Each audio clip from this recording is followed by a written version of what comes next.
At the end of the current period, a business reported a GST liability of $450 in its balance sheet. Explain how GST owing to the tax office meets the definition of a liability.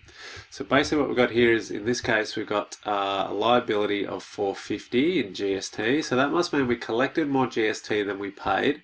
So just using some made up numbers, let's say we collected $950 GST from customers on our sales. We only paid $500 on all our expenses and our purchases.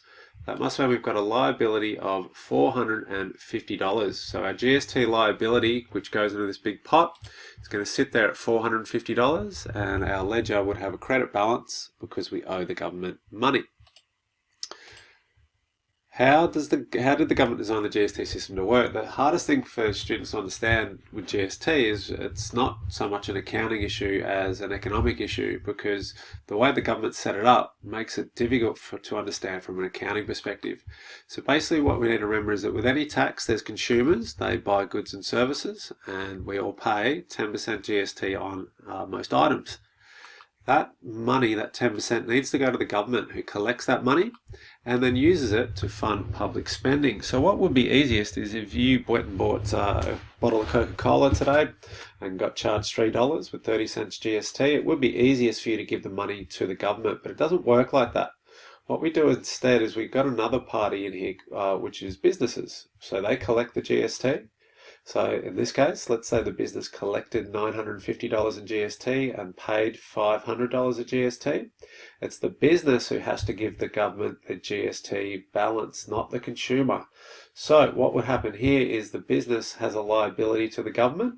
So at the end of the day with GST, there's no interaction between you as a consumer and the government. You give your GST to the business gives it to the government. So how is this a liability though, which is the question we've been asked? How does this business, why does it owe $450?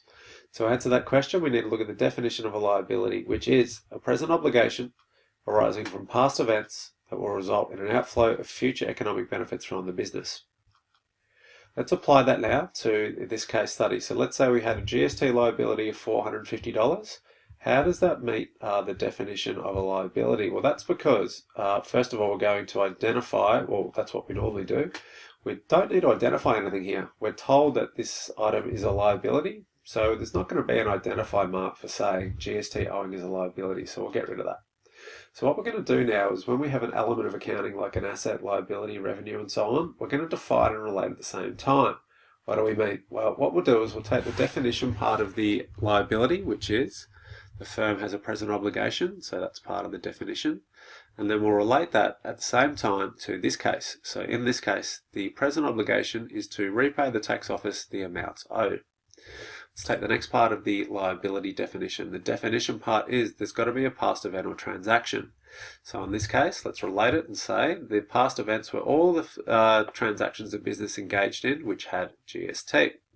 Lastly, a liability has to result in a future outflow of economic benefits, and that's the definition. Let's relate that to a GST liability. What that means is, in this case, the firm will pay cash to the tax office. So 3 marks for that question. We had 1 mark for, just going back, 1 mark for each part of the definition and relating it at the same time. So 1 for the present obligation, 1 for the past event, and 1 for the outflow of future economic benefits.